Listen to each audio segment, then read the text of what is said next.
Aqui, boa noite. Boa noite, Moza, João Pedro, Marco Aurélio, Zé, Paola, Amaia. Sejam todos muito bem-vindos. A live de hoje promete, a gente vai estar falando de um tema que é o tema da hora, né, pessoal? Tributação de combustíveis. E toda hora tem uma nova ação pipocando, uma nova legislação pipocando, uma nova matéria de jornal pipocando, uma coisa de louco. Oi, Marcos Valério, Yasmin, Gabriel Cortez. Sejam todos muito bem-vindos à live de hoje. Olá, Nessa.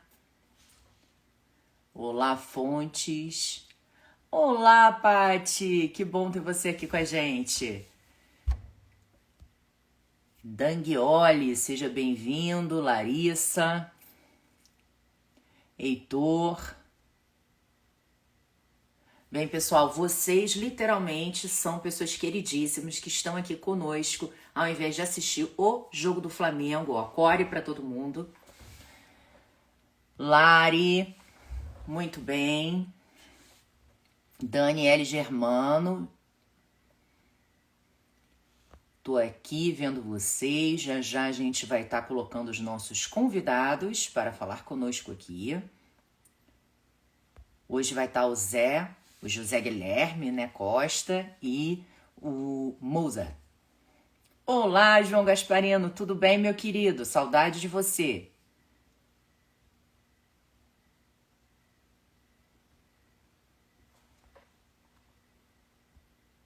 Peraí, já tô colocando o Zite e vou colocar o Moza também. Peraí.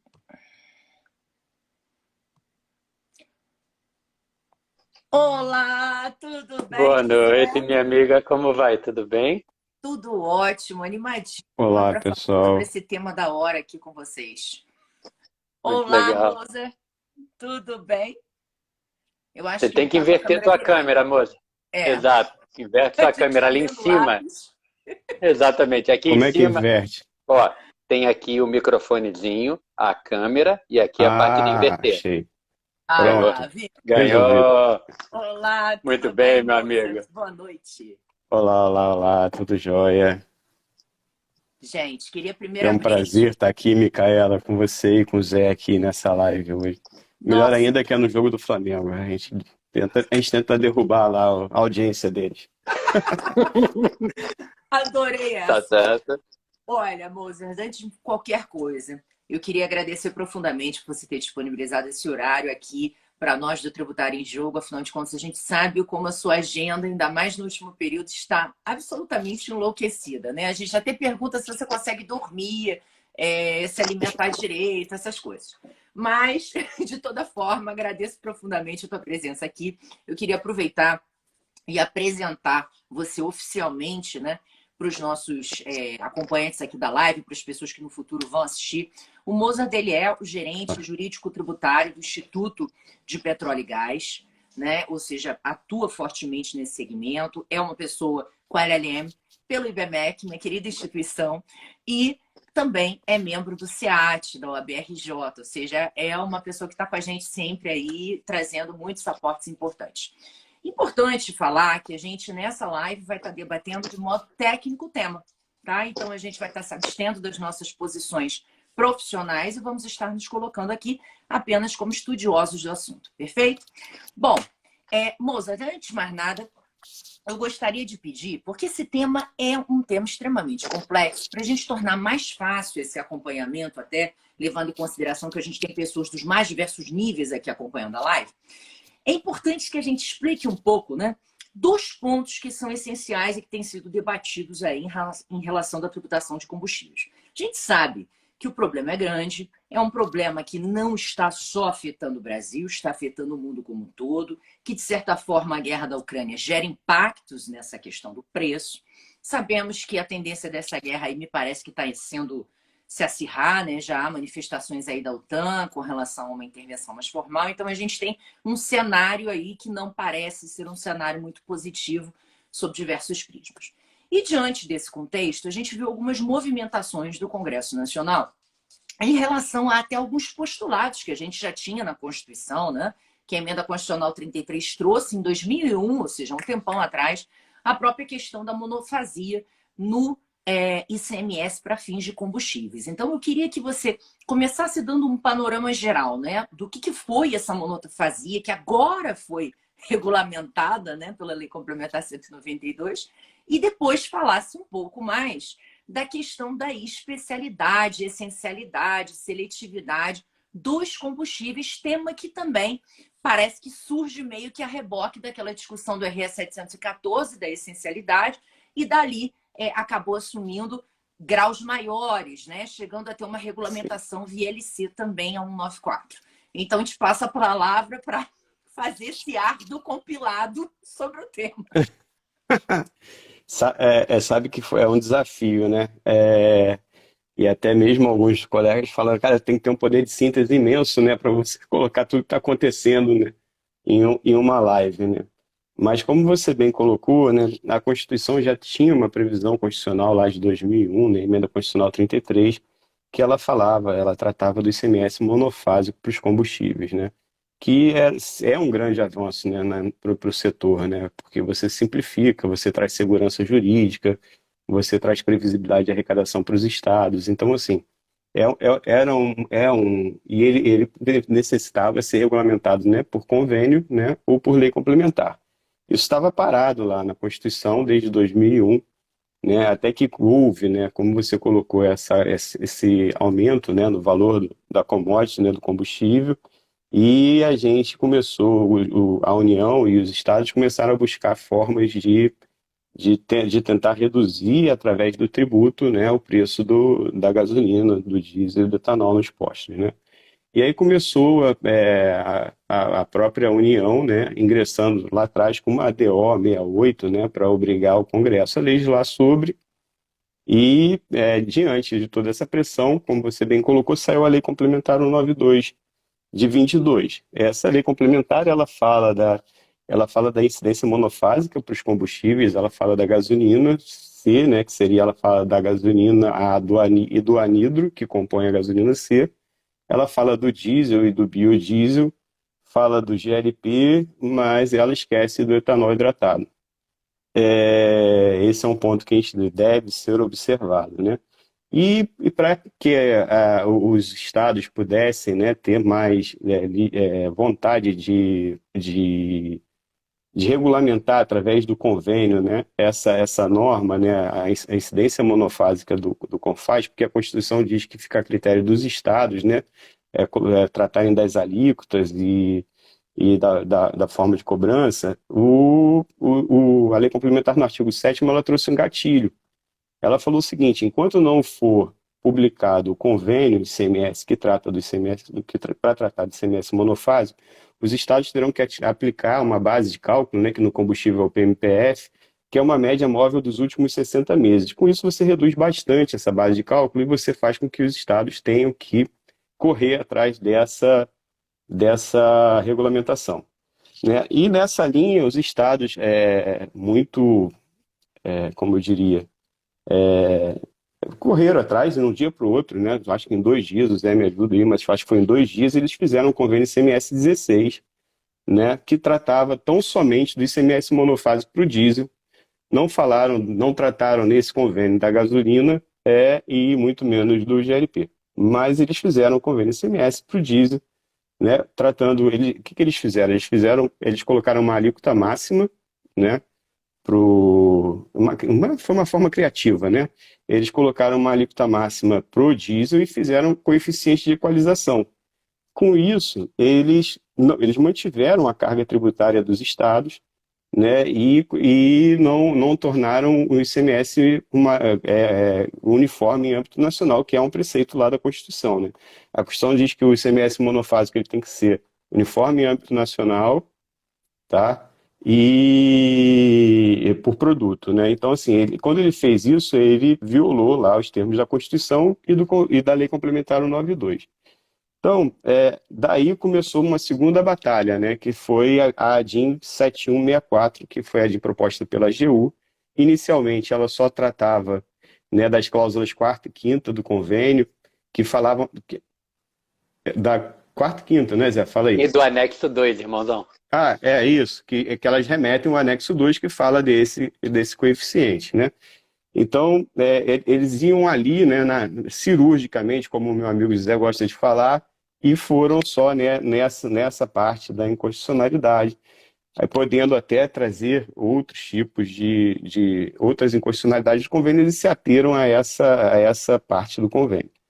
E aí teve uma primeira decisão do ministro André Mendonça, né, que foi a primeira decisão dele foi, de fato, suspendendo, né, essas duas cláusulas do convênio, e aí prevalecia, em regra, a alíquota máxima, que seria de R$ 1,006 para o diesel. Enquanto isso, a gasolina, isso tudo fica dormindo, né? Assim, não teve nenhuma providência para esses combustíveis. Aí, diante dessa repercussão, né, de que teria que essa decisão poderia majorar os combustíveis, o valor do ICMS dos combustíveis, houve um aditamento. E aí a AGU, sabidamente, ela já trouxe os artigos 6º e 5º da Lei Complementar 192 e falou também da essencialidade, que vem, inclusive, Micaela, que a gente estava falando aqui antes da live, né, que foi essa última decisão do André Mendonça que trata do tema. Então, assim, que eu acho que a gente pode entrar mais lá na frente, né, no detalhe dela, né? E também sobre o monofásico, teve agora recentemente alguns estados, salvo melhor juízo, 11 estados, questionando artigos também da Lei Complementar 192, né, que são os artigos que falam exatamente sobre a uniformidade das alíquotas, né? Então, assim, ponto interessante, a DIN 7164 foi distribuída para o André Mendonça. A DIN 7191, mesmo tema, foi distribuído para o Gilmar Mendes. E aí, como você mesmo falou, e aí eu acho que a gente pode falar isso mais adiante, né, sem querer entrar aqui no detalhe, eu acho que são detalhes que a gente pode trazer mais lá para frente, mas aí também, né, um outro aspecto que teve para os combustíveis, que foi amplamente debatido já no Congresso Nacional, foi o PLP 18, né, que teve uma repercussão gigantesca na sociedade, né, nos jornais, você falando eles até falavam de teto, né, alíquota teto do ICMS, que não é uma alíquota teto, a gente sabe que é a alíquota geral do ICMS, não tem nada a ver com a alíquota teto, né, e não é 17, né, depende dos estados, pode ser 17, 18, né, dependendo do estado que for. Então, assim, foi uma batalha ali entre os estados e o Congresso. Acabou que houve, né, o PLP 18 foi aprovado, Lei Complementar 194, tá, vigente atualmente, falando que o combustível, eletricidade, comunicação são produtos essenciais, portanto, devem ter a alíquota geral dos estados. Aí vem pontos interessantes que a gente tem que abordar lá na frente. O meu amigo Zé já está aqui rindo. A lei complementar é suficiente, né? Os estados têm que internalizar. São pontos assim que a gente vem estudando muito. E como é que os estados estão fazendo, se é o correto, né? Os instrumentos que eles estão usando. Então, assim, é um ponto interessante que a gente pode abordar lá na frente. E aí, nessa linha, né? Veio a seletividade também, amplamente debatido, e veio a AGU, né, com a DPF 984, tá? Falando, porque a AGU, a DPF, só uma correção aqui, ela foi antes da lei complementar, né? Então ela nos fundamentos dela, inclusive, ela não fala em nada da lei complementar e muito menos do PLP 18, né? Então, assim, ele foi com a DPF 894, que foi distribuída para o Gilmar Mendes, apesar de ter pedido da AGU para ser distribuída por dependência a uma outra DIN, que é a 7105, que já estava lá, que já estava distribuída no STF, para o ministro André Mendonça, que ela foi uma DIN da OAB, né, contra o estado do Mato Grosso do Sul, que fala exatamente da essencialidade dos combustíveis. E aí a gente vê de novo, né, matérias idênticas, relatores distintos. E agora ontem, né, ontem, a DI 7195 também dos estados questionando a, a Lei Complementar 194, distribuída para Rosa Weber, E ela, ontem ou hoje, ela se manifestou, ela mandou para o Fux e falou, Fux, veja essa prevenção. E o Fux mandou, saiu o despacho agora, você até tinha comentado, a gente viu agora o despacho do Fux falando, olha, segue com você essa batata quente, Rosa. Então, assim, a gente está acompanhando isso de perto, como você mesmo falou, está tirando sono, porque é um assunto que é o assunto do momento, é o assunto de qualquer lugar, onde você vai, você ouve falar disso, da tributação dos combustíveis, em especial do ICMS, né? PIS, COFINS e CID, o governo federal deu a canetada dele, zerou tudo. Então, ficando aí a discussão do ICMS, levando em consideração o pano de fundo, a arrecadação dos estados, né? Queda de arrecadação, e eu acho que isso tudo não pode sair, né, do nosso radar. A gente tem que observar também os efeitos sociais que tem dessas decisões, assim, de tudo que está acontecendo, mas a gente está passando por um momento muito rico, né? Ainda mais sobre o aspecto tributário, né? Onde está tendo muita informação, onde está tendo muita novidade acontecendo, muita tese acontecendo.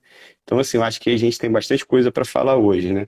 E assim, até como você mesmo falou, aqui pode não ter muito tributarista, né? Pode ter outro tipo de pessoa, mas eu acho que a pergunta da noite aqui é saber como é que a gente vai tributar a gasolina no dia 1º de julho, daqui a 2 dias. Ninguém sabe, né? Por enquanto a gente tem a decisão do André Mendonça, mas por enquanto, né? É, Até lá muita água vai rolar. em Então, 30 assim, era isso segundos que eu tudo queria pode colocar. mudar, né? Em 30 segundos tudo pode mudar. Exatamente. Eu espero que tenha passado, assim, pelo menos por alto, assim, no que a gente tem no radar. Esqueci até do convênio CMS 80, que foi 84, que foi publicado ontem, né, que fala da média móvel dos 60 meses do diesel. Mas a gente pode tratar dele aqui também. Mas é por aí. Aí agora a gente tem, Micaela, passo a palavra para você para a gente levar isso para frente aqui. Tá, joia. Bom, primeiro vocês viram já o poder de síntese do Mozart, que falou assim de 1000 leis, né? Convênios, ADIs, ADPF, ADO, foi uma coisa de louco. A gente vê que ele não morre de Alzheimer, graças a Deus, ele tem tudo isso na cabeça. A cabeça tá ótima. Então, agora eu queria começar fazendo algumas perguntas mais específicas, né? Com relação a essa questão da monofasia. Um ponto bastante interessante me chamou a atenção, e aí, já que você fez referência à própria ADI 7164 do André Mendonça, né, que ele teve aquela decisão até recente, eu queria mencionar exatamente isso. Eu achei que a decisão ela trouxe um aspecto muito inovador em termos de técnica de decisão, até porque monocrática, né? Mas, de certa forma, demonstrou uma grande técnica decisória por parte desse ministro novo no Supremo. Por quê? Como vocês mencionaram, a gente tinha aí a DO 68, que configurou uma omissão existente dos estados de virem a regulamentar a questão da monofasia, que não é nova. A monofasia está prevista lá desde 2001, só agora em 2022, ou seja, 21 anos depois é que a gente veio a ter uma regulamentação via lei complementar. E ainda nada mais expressivo por parte dos estados. Pois bem, nessa decisão, ele reflete essa omissão, ele caracteriza a omissão, diz que a omissão não foi suprida, apesar de materializada, e aplica uma sentença manipulativa com efeito aditivo justamente para aplicar a solução do artigo 7º, que foi dada para o diesel, para os demais combustíveis previstos no artigo 3º. Né? Então, assim, e essa a priori seria a resposta para a sua pergunta. Como é que eu vou calcular a gasolina? Eu calcularia a gasolina aplicando a decisão de sentença manipulativa com efeito aditivo aí ao caso concreto. E aí eu queria... Hoje, né? Hoje, nesse momento, às 21h19 da noite. Não sabemos se algo mudará, tá? Mas aí, vamos lá. Com relação a essa questão, vocês acham, porque eu achei interessante até no voto dele ele dizer, olha, não fica muito claro o grande prejuízo dos estados em razão da questão desse coeficiente de equilíbrio. Muita gente tem dificuldade de entender o que foi esse coeficiente, né? E os estados defendem esse coeficiente em razão das dificuldades de cada um, venda, preço. E a gente sabe que isso também pessoal, impacta bastante no preço do combustível, né? Eu tenho uma cena que eu acho interessantíssima, todo mundo que vai para São Paulo e volta pela Dutra sabe disso. Tem aquele posto que é o último posto antes de entrar no Rio de Janeiro, que diz assim, a gasolina é mais barata, você está chegando no Rio de Janeiro. Aí a galera vai com galões. Eu já soube que tem gente que vai com galões para encher lá e trazer para cá. Então, assim, existe uma diferença regional realmente substancial com relação ao preço do combustível. E talvez isso justifique esse coeficiente. Eu queria ouvir a opinião de vocês com relação a esse desdobramento. Por que o coeficiente para os estados foi uma opção interessante, né, para tentar resolver essa uniformidade? José, você começa? Posso começar, meu amigo? O ponto aí existe uma explicação na visão dos estados para esse coeficiente. Esse coeficiente não é de equalização entre eles, é de equalização com a atual carga. Quando eu emprego aqui o vocábulo atual, eu estou fazendo referência à carga congelada na forma do convênio 192 de 2021, que congelou a carga, a base de cálculo dos combustíveis de 1º de novembro, inicialmente a valer por 3 meses, mas depois de algumas extensões por outros convênios, valendo até 30/6. Por isso que o grande Mozart fala sempre, como é que eu vou tributar a partir de 1º de julho? Porque até 30/6 a gente tem alguma resposta normativa. Eu tenho normatizado lá, olha, a base de cálculo é essa aqui, é assim que você vai tributar. Pois bem. Então, o Estado jogou para não perder. Faz todo sentido se você se colocar, se você exercer empatia com o Estado, faz todo sentido. O Estado não pode perder receita, o Estado tem as contas dele para pagar, tem o funcionalismo para pagar, tem o hospital para pagar, tem a escola onde algumas das nossas crianças estudam para pagar. Então, existe muita conta, vamos sempre respeitar e entender isso. Mozart, meu amigo aí, Panda, com essas olheiras que não consegue dormir, estou sempre lendo as leis e lendo os informativos jurisprudenciais, sempre fala isso. Vamos lembrar que tem o Estado do outro lado e que o Estado, de certa forma, também somos todos nós. Dito isso, e agora vai a crítica, porque não é possível não a fazer.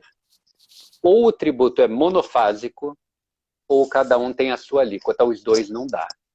Os dois não dá. E aí eu vou citar um grande amigo nosso também, que é o Fábio Alves Silva, que ele fala com toda a propriedade o seguinte aspecto. Os estados podem não perder dinheiro. É possível, sim, estabelecer determinados critérios, determinados fatores de equalização, porém não no nível tributário, no nível financeiro. Me tributem todos a mesma alíquota e estabeleçam entre vocês uma mecânica de divisão. Cheguem numa alíquota média, me tributem por essa alíquota e trabalhem assim. Não sendo assim, Micaela, monofasia não haverá. Sempre que houver uma operação interestadual, vai ser necessário continuar na mesma mazela de hoje. E aí você não vai cumprir o desiderato constitucional de tributar uma única vez. Então, para essa crítica, para essa questão, embora eu tente exercer toda a empatia com os estados, eu sempre fico parado nesse aspecto. Eu não estou conseguindo observar a Constituição se eu atender ao interesse primário dos estados. Eu acho que eu consigo atender à Constituição e, pela via financeira, atender aos estados. Mano Mozart? É importante também, né, nessa linha que o Zé está colocando, né, que os coeficientes de equalização, né, o nome bonito que eles deram e tudo mais, mas eu acho que a gente tem que começar a buscar a natureza jurídica disso, né? Eles começam a falar que isso é benefício fiscal. Lá na lei complementar ela até fala de incentivos fiscais, ela fala das operações de combustíveis e tudo mais. Mas o que acontece, né? Ela fala com base lá na lei complementar 24 de 75 e fala lá do artigo 2º da lei complementar 192. Mas assim, você tendo uma alíquota uniforme em âmbito nacional, o incentivo fiscal também tem que ser em âmbito nacional. Você não pode ter um incentivo fiscal para cada estado. Senão você vai desvirtuar o objetivo a que alude lá a lei complementar e que é a Constituição, que reflete o que está na Constituição. E assim, aí vai, né, já entrando um pouco nas ADIs, né, em especial a movida pelos estados, né.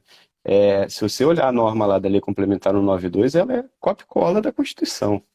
Então, assim, é até difícil de julgar, né? Você vai julgar o que ali?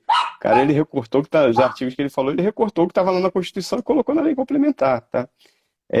Acho muito interessante. Agora, é um ponto que você falou, né? A decisão do André Mendonça, eu concordo com você. É uma senhora decisão.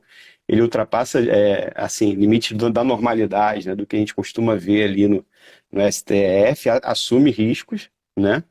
Assume riscos grandes na decisão dele.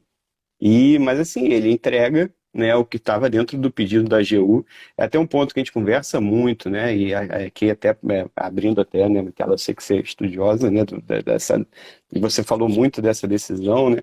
Se você colocar, né, se você observar, né, o que está dentro do pedido da AGU, porque a gente fala assim, é ultra petita o que está ali naquela decisão, né, a forma como ele colocou, né? Será que estava dentro do pedido da AGU? Mas se você olhar, inclusive, quando a AGU aditou, né, a inicial dela, pô, aí você vê que está perfeito, que está tudo ali dentro. A AGU traz a seletividade, ela traz ali as alíquotas que devem observar lá o artigo 6, o parágrafo 6 do artigo 5º, salvo o melhor juízo, da lei complementar, que fala que deve observar as alíquotas atuais, bababá, babá. Então, assim, ele não fugiu em nada, a decisão de fato é muito boa, tá? É muito. Aí, assim, conforme você mesmo falou, sem dúvida, hoje, né? Se hoje fosse tributar, eu não tenho dúvida que teria que ser embasada nela, né? E aí vai, aí ela fala, como ela tem que se embasar nela, ela fala assim, da média móvel de 60 meses para gasolina. Quem tem que dar essa média móvel de 60 meses para gasolina? Confaz. Então, como ele fez com o diesel, ele até hoje não fez nada disso, né? Então, assim, a gente está hoje, né? A gente está tendo reunião diária aqui, o nosso grupo, né? E aí a reunião diária a gente fala é justamente para debater isso, para ver, né? E aí, como é que a gente como é que vai ser a tributação no dia primeiro, né? E assim, hoje eu enxergo que tem todas as alternativas em jogo. Tem o ICMS monofásico para escapar dessa média móvel. Você tem essa decisão ser revogada e voltar ao congelado, PMPF congelado lá de novembro de 2021. Então, assim, a gente tem hoje, o cenário é muito inseguro, né? A gente não tem segurança jurídica nenhuma e para o que vai acontecer aqui no dia primeiro, né? Assim, é muito instável, né? E preocupa bastante a forma como foi colocada. Por quê? Porque aí vamos lá, né? Misturando, porque eu acho que tudo se mistura no final das contas, né? A distribuição da DPF para o ministro Gilmar Mendes, a própria distribuição da ADI 7195, isso tudo eu acho que a gente tem que levar em consideração hoje, né? Por que disso, né? Por que aconteceu dessa forma? Então, assim, tem muita coisa que a gente tem que observar e tem que mapear para saber o que está, assim, onde a gente vai parar, né? O que está sendo construído nisso aí. Com certeza é um cenário de muita incerteza, mas o que eu acho interessante a gente sempre colocar é que ele não surgiu agora, né? A gente Não. tinha essa previsão com relação à monofasia desde 2001. Nós temos um atraso, isso é um ponto que a gente aqui várias vezes no perfil debate em relação a vários assuntos, né? A matéria tributária é uma matéria complexa, ela gera muitos debates, às vezes a gente não consegue ter uma consonância dentro do Congresso Nacional e acaba que muitos projetos não são votados, são arquivados, ficam aguardando. E aí, com isso, quando a gente chega numa situação de caos, tipo a que estamos vivendo mundialmente, a gente acaba tendo que tocar isso para frente. Então, é bem importante, eu acho, frisar isso. O monofasia não foi uma invenção de agora, é algo que já existia, era uma ideia importante para o segmento, está sendo implementado. De fato, existem problemas dos estados com relação ao orçamento, mas eu achei essa ponderação até bem interessante do André Mendonça. Ele coloca no voto dele disso, ele diz, olha, será que isso é atribuível ao combustível? Necessariamente? Será que é só isso? Então, por quê? Está todo mundo vivendo um déficit, né? Covid, é guerra. Então, a gente tem que ter um pouco de cuidado com relação a isso e separar o cenário político e entrar no cenário técnico. Aproveitando isso, e já entrando na discussão com relação a essa implementação da Lei Complementar 194. Inclusive, eu vou aproveitar até o comentário de um colega que está aqui nos assistindo, o Rafa Lucchini. Ele colocou o seguinte, bom, e sobre os estados que já anunciaram a redução com base na Lei Complementar 194, anunciando inclusive redução em reais litro esperada. qual a base de cálculo eles usaram para essa conta? Aí eu queria justamente que você fizesse alguns comentários sobre essa pergunta de Rafa e aproveitasse e engatasse na questão com relação ao convênio. Então, boa pergunta, porque a sinceridade, né, como a gente já colocou aqui, ela trata da alíquota, né? Ela dá a alíquota entre 17 e 18, mas a base de cálculo. Hoje a gente sabe que a base de cálculo está congelada, né? E aí, congelada lá em 2021, novembro de 2021. E a gente tem essas hipóteses também que estão circulando aí da média móvel dos 60 meses. Então, assim, confesso que a pergunta, a gente teria que ver, estudar qual foi a base que o Estado usou como argumento, né? Mas, vamos lá, lei complementar, e a gente está vendo aí, o Estado de Goiás, ele alterou o regulamento de ICMS dele. O Estado de São Paulo fez uma interpretação. O Estado do Espírito Santo... Você confundiu Espírito Santo e Goiás, irmãozão. Goiás e São Paulo são os informativos. Espírito Santo... Informativos, então. Espírito Santo hoje foi de alterou... Foi de hoje, isso. ICMS. Que alterou o 71 do regulamento de ICMS deles. Então, assim, qual seria a norma, né? Como seria, o que seria necessário para internalizar isso? Né? Teria que ser internalizado por lei, porque está falando de alíquota. Teria que ser um convênio de ICMS, né, de todos os estados, né? Teria que ser uma resposta à consulta, uma decisão judicial. Então, assim, para dar segurança jurídica, né? Porque a gente sabe, por lei complementar, se você quiser e for aguerrido, você de repente pode até aplicar isso aí sem precisar ser internalizado. Mas tem consequências, né? Você pode depois ser autuado, alguma coisa assim. E a gente pode, quando a gente fala que você está fazendo um desembaraço aduaneiro, você vai lá e vai fazer a sua guia lá. Você vai colocar que a alíquota aqui no estado do Rio de Janeiro, 34%. Você vai lá e vai jogar 17%, vai recolher em cima de 17%, sem o estado ter falado nada. Tem que ter coragem. Então, assim, aí a gente, assim, prezando pela segurança jurídica, né, que é algo que a gente busca muito aqui, eu entendo que a gente deveria aguardar, né, os estados deveriam se pronunciar com relação a isso. E aí vem outro ponto. Por que eles não se pronunciaram até agora, assim, colocando para debate, né? Será que é porque está pendente de uma decisão na DPF 984? Será que tem o que a gente tem que observar aqui sobre os aspectos tributários que estão faltando para que os estados regulamentem isso, né? Então, assim, são pontos que a gente deve observar. E aí, Zé, se quiser dar uma complementada aí, por favor. Eu queria dar um pitaco muito rápido. Se você pensar em termos de fenômeno normativo, a Lei Complementar 194, ela altera e ela vai nos pontos corretos. Ela vai no CTN, a Lei 5.172 de 66, recepcionada pela Carta, aliás, antes até pela Carta de 67, como lei complementar, e vai na Lei Candir, Lei Complementar 87 de 96, que é a lei que trata das normas gerais de ICMS. Se você parar para pensar, não está entre as atribuições da lei complementar que trata de ICMS estabelecer a alíquota. Então, a norma ela é muito esperta, ela é muito técnica ao dizer o seguinte: eu estou aqui explicando apenas que é essencial. E aí, se arvora do entendimento firmado pelo Supremo no tema de repercussão geral 745, para ato contínuo dizer, então você já sabe, né? O que é essencial não pode ser tributado além da alíquota básica de cada estado. Só que tem uma outra coisa que, ao ser essencial, não pode haver, que é a cobrança de fundo especial de combate à pobreza. Combate à pobreza. Eu ia complementar agora. Fala disso, irmão. Fala disso e depois por favor, eu volto. Não, eu só ia trazer esse ponto do fundo de combate à pobreza. Então, se você tratar o fenômeno apenas normativo, você vai perceber o seguinte: todas as normas estaduais que tratam de fundo especial de combate à pobreza e tratam de estabelecer uma alíquota acima da básica, elas perderam fundamento de validade. Se pensar na piramidezinha do Kelsen, ela perdeu o fundamento. Aquele pedacinho dela que extravasa já não deveria mais existir.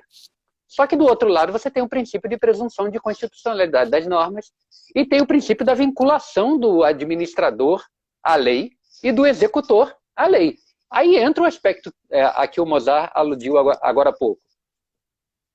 Faz sentido a gente simplesmente entender que agora essas leis, estamos tratando de lei, não tem mais aplicabilidade, ninguém precisa falar nada, simplesmente não aplica mais. E desde o dia 23 de junho, que foi o dia da publicação da Lei Complementar 194, nos parece até que é um raciocínio possível, mas considerando que Goiás, que São Paulo e que Espírito Santo já se mexeram, talvez não seja o melhor raciocínio quando a gente percebe também em sites de notícias que 22 procuradorias, considerando todas as unidades da federação, já se manifestaram no sentido de que é necessária uma lei formal de cada estado para substituir a lei estadual hoje ainda vigente e existente, determinando, portanto, que a alíquota passe a ser a básica. Mas o grande problema que eu quero plantar aqui para a gente conversar entre a gente, e sempre de modo técnico, é o seguinte: olhem a quantidade de dúvidas geradas por tanta norma, por tanta falta de diálogo institucional entre estados e a União. Hoje, como bem falou Mozart, você tem 2 estados que trabalharam com ato administrativo de mera informação, ato oriundo do secretário de Receita, dizendo o seguinte: olha, perdeu o fundamento de validade a minha cobrança. Então, como ele trabalha com a perda de validade, perda de eficácia, ele trabalha com 24, parágrafo 4º da Constituição, a superveniência de uma lei geral em contradição com a lei especial. Nem acho que é por aí, mas enfim. Ele trabalha dessa forma e diz o seguinte: então, desde 23, desde a edição da lei complementar, a minha alíquota passou a ser a básica. Aí o Estado do Espírito Santo, aí você pensa, fizeram a mesma coisa. Não, não fizeram, não. Não fizeram. Fala você, irmão. Já falei demais. Não, você é a estrela aqui. Não, fala você. Segue, não. Segue você. Aí o Estado do Espírito Santo mexe no regulamento de ICMS e diz o seguinte: olha, realmente vai ser a alíquota básica, mas só a partir de 1º de julho. Ou seja, o entendimento dele não é que o fenômeno normativo foi suficiente. Ele precisou de um segundo fenômeno normativo para aí sim estabelecer as alíquotas. Tanto que ele estabelece que vai ser a partir de 1º de julho. O meu ponto todo é, agora multiplique esse problema, 3 já foram, faltam 24, Micaela. O que eu faço nos outros 24, irmã? Não, a situação ela é extremamente complexa, né? E isso já beira uma complexidade natural do modelo federalista que nós pegamos, né? Então, de fato, a gente tem um imposto que é a principal receita dos estados, é o ICMS. A gente sabe, inclusive, que existem discussões hoje com relação à manutenção do ICMS, tal como o posto, porque pela virtualização da economia existe já uma perda dos estados sensível dessa receita. E nós estamos vendo aí uma redução também com relação à questão da redução de alíquota. Afinal de contas, a gente tinha uma cobrança de 27%, de 35%, as alíquotas variavam, agora elas vão estar baixando para 17%, para 18%. Né? Isso levando em consideração o percentual e não a de REM, mas a gente sabe que existe também, essa é uma outra pergunta que foi colocada aqui, Rafa, depois eu vou circular ela, no sentido de qual seria a visão ad rem frente a essa diferenciação de essencialidade. Agora, pontos que eu acho que são interessantes a gente refletir, né? Primeiro deles, a DPF 984, o próprio ministro Gilmar aplicou ali o artigo 12 da 9868, que significa que é rito sumário, mas a gente sabe que rito sumário no Supremo não significa julgamento agora, né? A gente teve ritos sumários no Supremo que demoraram 6 anos para serem julgados. Então, assim, realmente, a gente se fiar numa decisão agora, depois que ele aplicou o 12, até ele aplicar o 12, a pessoa podia ainda ter uma expectativa de uma liminar ali, né? Coisa que não aconteceu. Então, com a aplicação do 12, a gente fica realmente meio que refém da situação, sabendo que talvez não conte com o Supremo. Um outro ponto que me chamou muita atenção, e vocês colocaram aqui, veja, a questão da monofasia é algo que todo mundo já sabia, né? Repito, novamente. Veio a legislação, a Lei Complementar 192, com o objetivo de regulamentar essa situação da monofasia. Entregando novamente ao CONFAS a possibilidade de viabilizar isso, né, por meio dos seus instrumentos internos, respeitando, obviamente, a uniformidade e etc. Aí a gente tem uma ADI, que é a 7191, contra esta norma. Aí, na sequência, a gente teve a Lei Complementar 194, que visa trazer essa essencialidade que, de certa forma, gente, já estava correndo a boca pequena quando do julgamento do RS 714, que o Supremo falou lá que o ICMS não poderia ser cobrado a alíquota maior para comunicação e para energia elétrica. Dali, o pessoal começou a desdobrar uma série de produtos que poderiam ser essenciais e que a tributação não estaria sendo adequada. Que a grande verdade é que, apesar da Constituição ter mais de 33 anos de promulgação, ainda existem inconstitucionalidades diárias, né? Agora foi julgado pelo Supremo a DC 49 para dizer aquilo que os estados todos previam, que estava inconstitucional, que tinha súmula 66, que eles autuavam todo mundo falando com relação à transferência de estabelecimento do mesmo titular. Então a gente vê que também existe uma dificuldade, às vezes, por parte dos entes estatais, de se moldarem à formatação que a Constituição trouxe. Gostem ou não, todos participaram. Agora, um ponto que eu acho que é importante, e nisso eu concordo com a segunda linha de interpretação que vocês trouxeram, relativamente à impossibilidade de eu extrair da Lei Complementar 194 a natural aplicação da menor alíquota para o Estado, independentemente dele regular. Porque aí a gente tem que discutir um pouco a qualidade, né, de norma. O que é a Lei Complementar 194? Ela é uma lei nacional. Então, ela é uma lei nacional que, na verdade, ela vem, inclusive, não só com base no próprio artigo 155, mas no 146, né? Definir conflitos de competência entre os entes. Então, ela tem essa seara.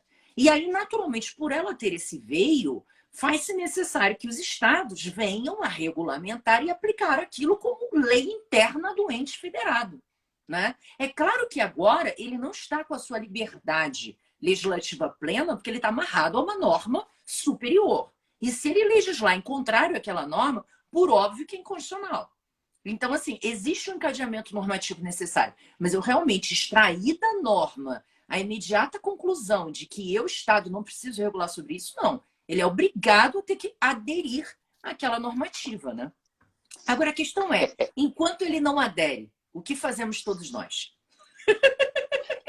Tem esse ponto, Micaela, a gente internamente, conversando com alguns escritórios, a gente tentou trabalhar a ideia da eficácia positiva e da eficácia negativa, né? Exato. Ele diz o seguinte, olha, a lei complementar, no mínimo, tem eficácia negativa. Por que a gente falou isso? Meio que para dizer o seguinte, no dia seguinte da publicação da lei, eu posso entrar, por exemplo, com uma ação judicial contra o Estado A, B ou C, e buscar uma declaração judicial de que todo o excesso de ICMS, assim como o Fundo Especial de Combate à Pobreza, passou a ser ilegal. Isso é uma zona de certeza. Agora, o aspecto relativo à eficácia positiva, né, Mozart? Fala aí, meu irmão. Não, é bem na linha que o Zé falou, né? Você entendendo que a eficácia negativa do princípio da seletividade ela está vigente, né? Ele é mandatório para os titulares dos estados. Então não precisaria ter uma medida positiva dos estados. Os estados não precisariam regulamentar isso, né? Mas aí é uma tese, né, que você teria que ser aplicada, e como o Zé coloca aqui, seria interessante ter uma segurança jurídica para você aplicar isso, né? Mas, assim, é um ponto que nós observamos, sim, quando nós tratamos desse tema, né? Quando a gente debateu esse tema da seletividade. Seria, sim, a eficácia negativa do princípio da seletividade, que é um ponto legal, interessante para se falar, mas eu acho que é um pouco complicado, né? Para quem está no dia a dia aplicar e como você mesmo falou, Micaela, com consequências drásticas. A gente sabe aí que eventual auto de infração é 120%, 130% de multa, mais juros. E assim, de fato você vai ter que combater, né, uma norma interna dos estados, da alíquota deles, né, com base na eficácia negativa de uma lei complementar. Então, acho que é arriscado você sustentar essa tese. É uma briga boa com você no polo ativo, mas perigosíssima você no polo passivo. Micaela Milady. Também acho, Zé. Eu queria fazer uma pergunta para os dois, assim, que veio agora, né? Tipo, imagina o seguinte, ok, a gente está dizendo que se eu for seguir uma linha de raciocínio X, que é a linha justamente da pirâmide normativa, levando em consideração que eu tenho essa lei complementar, que se abebera da Constituição e que vem da essencialidade e que obrigaria os estados a ter que internalizar essa norma, imagina, ele não internaliza. Ok, eu não posso sozinho, alegremente, chegar e sair aplicando a alíquota menor de minha cabeça. Quer dizer, poder eu até posso, mas assim, existem vários advindos daí, né? Mas aí, beleza. Se ele não regulamenta e eu continuo pagando a alíquota maior, eu já tenho aí um direito de reaver um valor. Né? Porque, na verdade, será que essa cobrança também é devida a partir do momento em que já ficou claro que ele não poderia cobrar? Ou seja, a norma já, de certa forma, deixa claro uma possível inconstitucionalidade de uma cobrança que exceda. Então, se ele me cobrar o valor a maior, eu já teria, a priori, um indébito a reaver. Então, olha que enrascado estou eu. Né? Ou seja, eu, Estado. Porque, veja, eu não implemento. Eu estou aumentando, se eu não implemento, eu já sei que o que eu estou arrecadando hoje, eu vou ter que devolver amanhã. Tudo bem que a gente sabe que os estados também não pagam precatório. Isso é um outro problema. E outra... É outra live. Ó, o Gasparino colocou aqui uma coisa que estava na ponta da língua e ele está perfeito. Vamos lembrar do 166. Na hora que você repassar esse, você não vai ver esse dinheiro nunca mais. Sim. Ah, mas eu mandei a alíquota mais alta e vendi, não era para... Um abraço. Um abraço. Mas noves fora a questão do 166. Existe aí uma questão, e eu não estou dizendo com isso que estou escolhendo lado, nós combinamos isso quando a gente conversa aqui, nós somos estudiosos. Sim. Por que eu prefiro essa discussão no polo ativo? Pessoal, há quem diga e defenda que se eu raciocinar da forma da pirâmide de Kelsen, de uma forma muito pura, eu estou transformando quase o ICMS, que é um tributo estadual, em um tributo federal. Ao fazê-lo, inconstitucional seria a minha pretensão. Então, qual é o ponto a que eu estou querendo chegar? Já tem uma ADI contra a Lei Complementar 194. Não é melhor, em vez de eu esperar alguém me cobrar, eu eventualmente contestar em juízo essa cobrança e aí trabalhar eu no polo ativo, em vez de esperar para ver o que vai acontecer com essa lei complementar na mão do Estado? O meu ponto é muito esse. Eu acho que quanto mais perto, quanto mais a gente discute hoje uma questão relacionada à redução do preço dos combustíveis, melhor é a minha situação enquanto contribuinte, Micaela. Daqui 2, 3 anos, quando a gente sair desse momento de guerra, desse momento horrível que nós estamos vivendo, as interpretações passam a ser diferentes. Ah, não era um problema tão grande assim. Essa lei era inconstitucional. Vamos rever tudo daquela época. Não, vamos discutir agora. Vamos discutir logo. Vamos discutir hoje. Porque hoje, me parece, o aspecto temporal milita enormemente em nosso favor. Eu concordo bastante com você. Eu também acho, e acho que nesse caso, ao invés de pagar e repetir, eu depositaria em juízo. Porque eu acho que é uma estratégia de você evitar mitigar risco e você também não perder o dinheiro, né? Porque, como eu mencionei, a gente tem um problema sério com relação ao Estado não honrar precatório. Então, sei lá, acho que é uma medida. Agora, realmente, é aquilo. É uma situação da qual o contribuinte fica um pouco sem muita alternativa. Ou ele vai bancar o risco absurdo de receber um auto de infração amanhã, ou ele vai ter que tomar uma medida judicial, né? Para poder se resguardar com relação a essa regra do jogo. Porque claramente nós temos essa situação. Ou seja, a lei complementar 194, quando ela diz que você não pode exceder dentro daquela previsão da essencialidade. E uma outra questão, né, pessoal? É você rediscutir essa ânsia, né, de discussão no Supremo Tribunal Federal de coisas que já foram fixadas. Porque, veja, a questão da essencialidade foi julgada agora. A gente rediscutir a essencialidade agora em relação à mesma coisa, tipo, quero fazer ação judicial, estou mostrando que eu estou de mau humor com essa norma. Tudo bem, a gente não gosta de muitas normas, mas, assim, não gostar não significa que a norma é inconstitucional. Isso também é um ponto importante, né, para a gente refletir. Então, eu acho que... Quer ver só Diga. Quer ver um ponto importante? Desculpa te cortar, Micaela. Mas é só para a gente trazer aqui para o ponto, para o fático, né? Para o que se objetiva com a norma, né? Qual foi o objetivo da Lei Complementar 192 e da Lei Complementar 194, né? Agora, com relação ao 94. você mesmo colocou, né? Ah, vamos cobrar a alíquota cheia, Rio de Janeiro, 34% na gasolina, e depois a gente vai correr atrás do valor para chegar da diferença do 17%. O Zé falou da ação judicial e foi complementado também, vamos fazer o depósito judicial. E aí a população, né, o social, a sociedade está esperando a redução do preço do combustível. Como é que você vai reduzir o preço do combustível? Se o tributo ainda está incidente cheio e todas as normas que foram publicadas para tentar reduzir estão sendo questionadas, amplamente questionadas por todas as partes no STF. Então, assim, você vê que é um ciclo que não tem fim. Você vai ver que a sociedade que deveria ser o beneficiado não vai ser. E aí vão ficar procurando o monstro quem fez. Foi o refino que não passou, foi a distribuição que não passou, é o Estado que está botando mais no bolso, a União. Não é conjuntural, assim, se você falar, não tem, não tem o culpado, né? Assim, quem é conjuntural. E aí, como a gente fala aqui, né? Voltando lá, né? Aquela provocação lá do início da live, qual vai ser o preço da gasolina?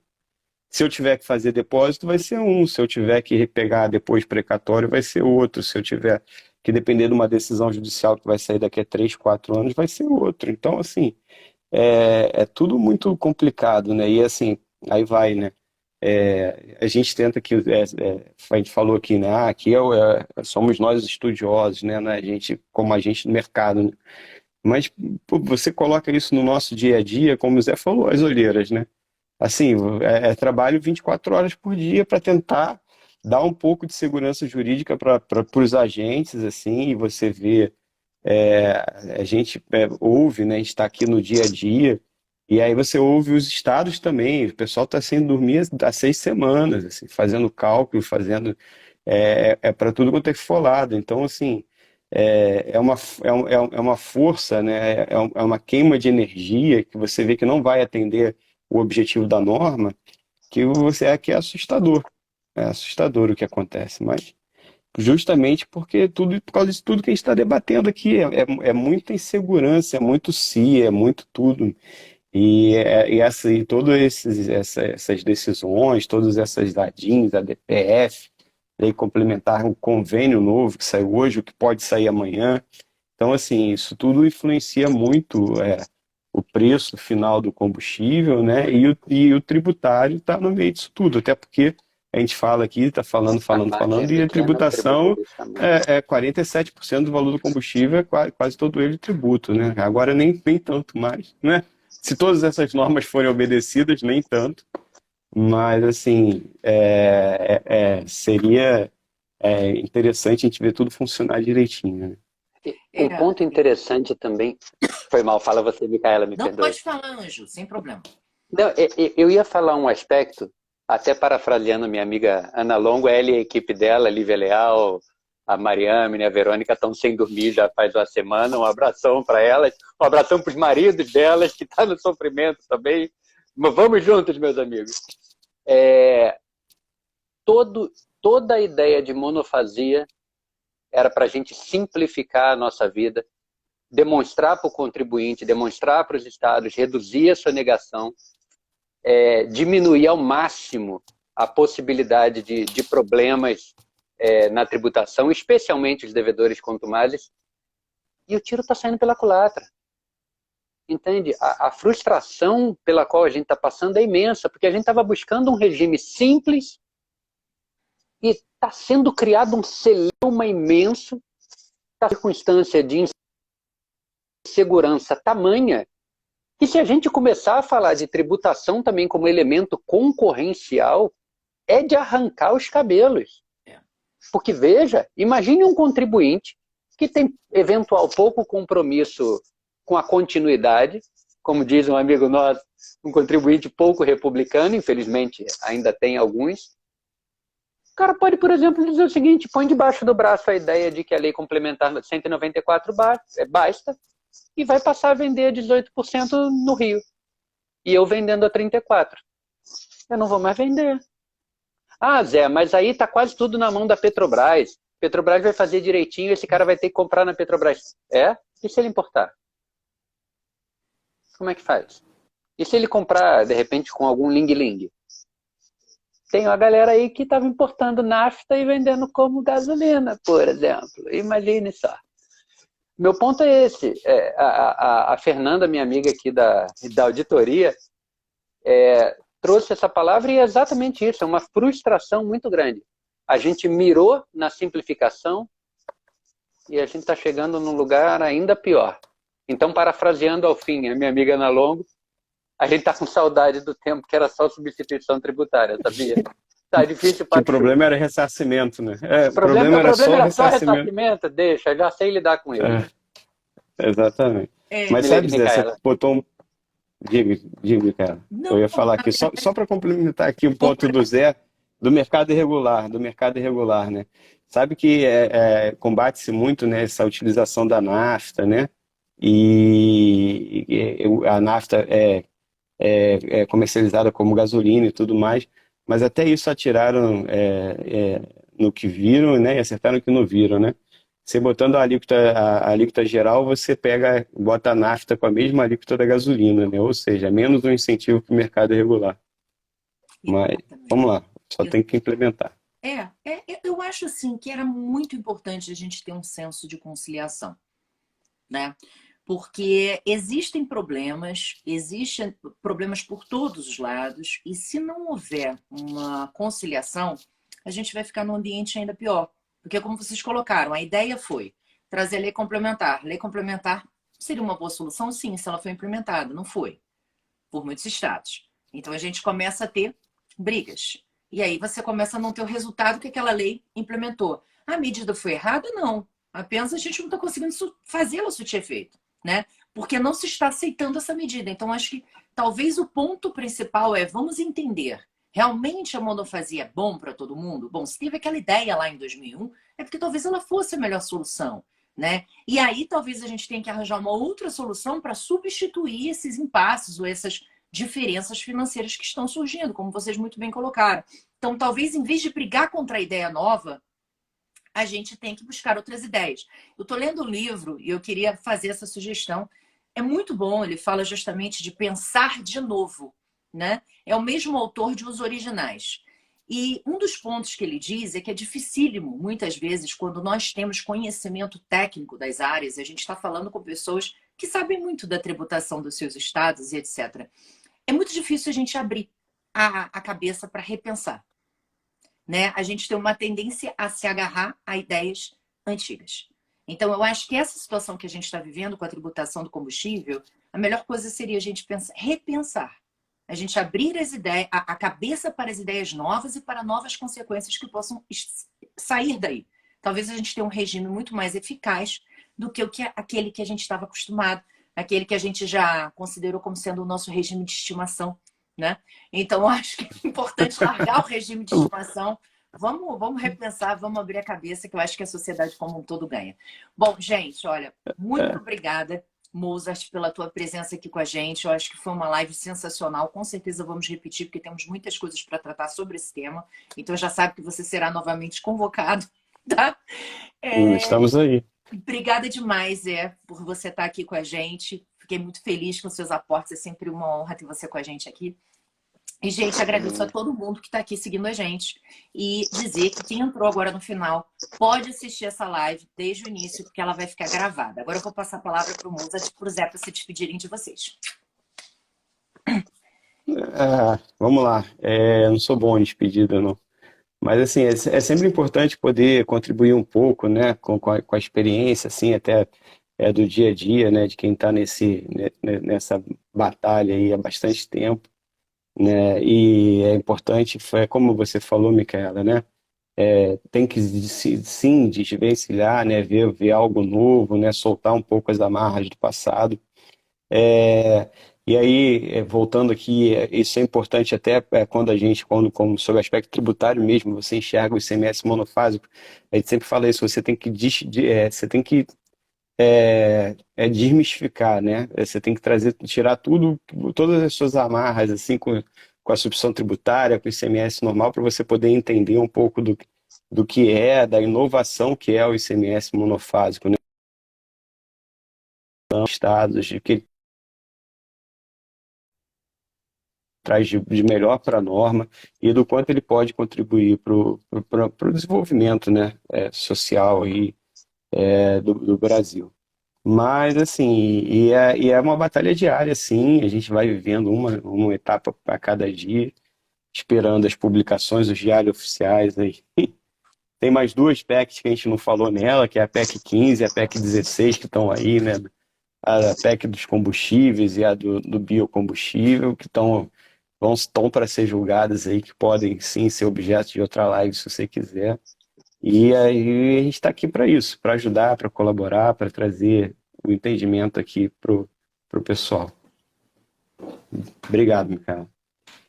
Quero só rapidamente mandar um beijo e um abraço aí para todo mundo, rapidamente aqui para minha equipe, para o Anderson, para a Fátima, para o PH, para a Rafa, para a Beth, para a Rosana, para a Natasha, para a Carol e para a Bruna. E sempre para a Lívia e para a Ana Long, que são minhas parceiras de longa data junto com a Renata. Um abração a todos, pessoal. Muito obrigado por estarem conosco. Gente, Um até a abração. próxima. Tchau, tchau. Tchau.